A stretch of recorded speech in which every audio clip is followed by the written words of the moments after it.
안녕하세요. 기독교 세계관 10강 함께 기도함으로 시작하겠습니다. 사랑의 하나님 감사합니다. 우리를 주께서 사랑으로 구속하시고 날마다 그 뜻으로 인도하시니 감사합니다. 우리가 주의 말씀을 깨닫고 진리 안에서 자유케 되어 주님께서 우리에게 맡기신 귀한 소명 감당하기를 원합니다. 이 시간도 성령이 우리와 함께 하셔서 너희를 주의 진리로 인도하여 주옵소서. 예수님의 이름으로 기도합니다. 아멘.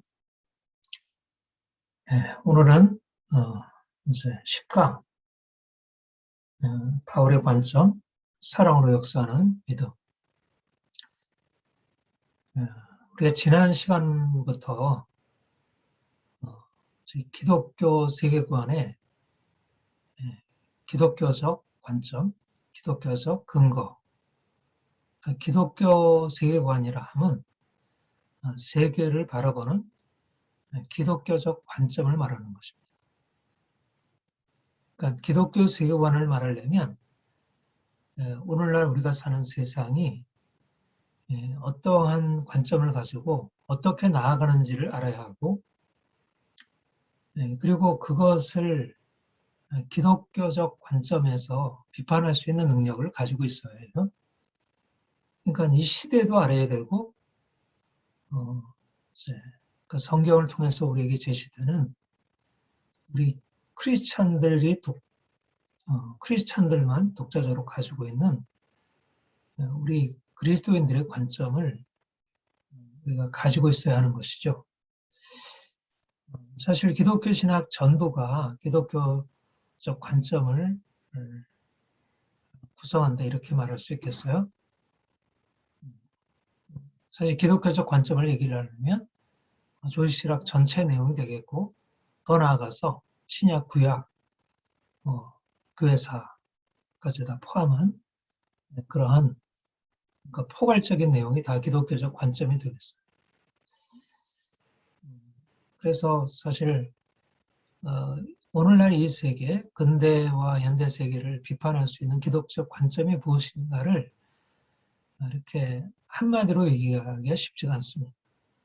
사실 지난 시간에 얘기했던 사도 바울의 이신칭의 복음은 기독교적 관점에 전부라 할 수 없고 그것은 하나의 성경에 있는 많은 것들 중에 하나이지만 그러나 가장 핵심이라 할 수 있고 또 특별히 우리 개신교 개혁파적 관점에 있어서 가장 중심이 되는 것이다. 그렇게 여겨지고 그래서 그것을 우리가 통해서 오늘 근대 세계 또 현대 세계를 바라보고자 했습니다. 오늘도 이제 신약에서도 바울 외에 요한, 야고보, 베드로, 히브리서 수많은 서신서들이 있고 또 복음서들도 있고 그 모든 것을 가지고 우리가 이제 오늘날 근대 세계 또 현대 세계를 비판할 수 있는데 또 구약도 그렇고요. 그런데 이제 특별히 그 중에 바울의 이신칭의 복음에 이어지는 이신칭의 복음에 포함된다 할 수 있고 또 그것에 조금 더 진행되는 바울의 관점을 이어서 하면서 이걸 통해서 오늘날의 세계를 비판하고자 합니다. 그러니까 오늘 여러분들에게 강의하는 내용은 사실 바울의 신학이지만 바울의 신학의 지난 시간에 이어서 이신칭의 복음과 연관된 성화의 복음이라 할 수 있겠죠. 그런 내용이겠지만 단지 바울의 신학, 바울의 구원론을 얘기하고자 하는 게 아니고 오늘날 기독교적 관점으로 세상을 바라보고자 할 때 우리가 가져야 할 전제, 우리의 기본적인 바탕을 이제 여기서 찾아보려고 하는 것입니다. 그러니까 지난 시간도 오직 믿음으로 의롭다함 받는다는 그런 이신칭의 복음을 얘기할 때 우리가 어떻게 구원을 받을까 하는 그 구원론의 관점에서 보기보다 이제 율법의 행위가 아니라 오직 믿음으로 의롭다함 받는다고 할 때 그것이 기독교 세계관에 어떤 의미를 가지고 있는지 그런 시각으로 그것을 살폈죠. 오늘도 마찬가지로 사랑으로 역사하는 믿음이라는 내용은 바울의 신학이고 또 조지신학으로만 하자면 구원론에 해당되는 것이겠지만 단지 이것을 구원론의 강의로 하는 게 아니라 이제까지 근대 현대를 우리가 쭉 살펴보면서 서구 세계가 어떤 방향으로 흘러왔는지를 우리가 쭉 보았는데 그것과 연관해서 사랑으로 역사하는 믿음, 그러니까 단지 믿음이 단지 하나님과의 어떤 신앙의 관계만이 아니라 우리의 삶의 실천과 연관되면은 이 바울의 율법에 대한 또 다른 강조점이라 할 수 있는 이걸 가지고 근대 현대 세계의 흐름을 비판하고자 하는 것입니다. 사실 강의안의 내용 안에는 이 교재의 내용 안에는 그 세계관적인 함의에 대해서는 그렇게 충분히 다뤄지지 않은 것 같아요. 근데 이제 여러분들이 그동안 근대 현대를 쭉 지나오면서 여러분들이 이제 그 느끼게 됐던 아주 중요한 초점이 있다. 그렇게 아마 여러분들이 느꼈을 것입니다. 그것이 바로 뭐냐면 이 도덕과 연관된 문제. 그러니까 근대 세계도 과학기술이 발전하면서 과학기술이라는 어떤 객관적인 사실, 인과법칙으로 설명되는 사실들에 대해서 인간의 이성을 가지고 판단해서 그 사실에 관한 진리, 과학적인 진리에 대해서는 사람들이 전적으로 인정하고 거기에 따르려고 했죠. 그런데 그들이 이 도덕적 진리, 그러니까 인간이 마땅히 행해야 한다는 도덕적인 진리는 중세까지 이어져 내려온 이제 그런 아주 중요한 인간이 마땅히 나아가야 할 진리라 이렇게 보기보다는 이제 상당히 이제 상당히 제한적이고 부분적으로 이제 그래서 그 도덕성이 이제 점점 약화되는 것을 볼 수가 있어요. 근대 세계로부터. 점점 사람들의 행복을 추구하려고 하는 것이지 인간이 마땅히 행해야 할 이제 그 도덕, 정의 뭐 이런 부분들은 상당히 약화되죠. 이제 그리고 이런 과학 기술에 의해서 자연주의적인 세계관이 점점 팽배하게 되고 또 현대에 들어와서 여러분들이 이제 너무 많이 이렇게 이제 공부한 대로 이 포스트 모던이라는 것은 도덕을 폐기하는 그런 흐름을 취하고 있어요.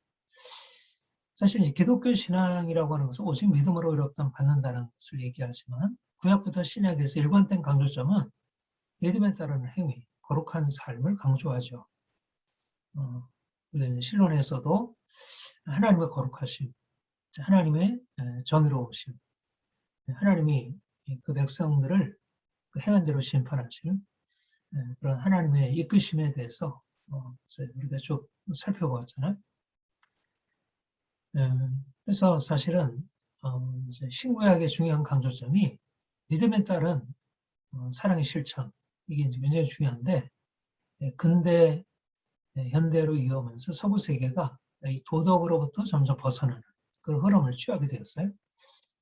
그래서 사실은 이것은 기독교 신앙은 바로 도덕으로 이어진다는 이 강조점을 분명히 명확하게 하는 것은 기독교 세원에서 너무 중요한 그런 요소라 그렇게 말할 수 있겠습니다. 그래서 오늘 그 내용에 있어서는 근현대 세계관에 대한 것들을 충분히 연관시키지는 않았지만 이제까지 여러분들이 근대 현대 세계관의 흐름을 이렇게 쭉 살피면서 느꼈던 그것들을 상기하면서 또 여러분들이 이걸 바탕으로 해서 다시 한번 근현대 세계관의 흐름에 대해서 다시 이제 살피면서 기독교가 얼마나 서구 세계, 근대, 현대에 이어지는 서구 세계 흐름과 얼마나 다른지를 좀 명확하게 볼 수 있기를 바라요. 저는 이제 기독교 세관을 하면서 또 신학을 하면서 요즘에 더 강하게 느끼게 되는 것은 기독교 신앙이 윤리 도덕으로 분명히 나타나는 것이야말로 너무 중요한 방향이다.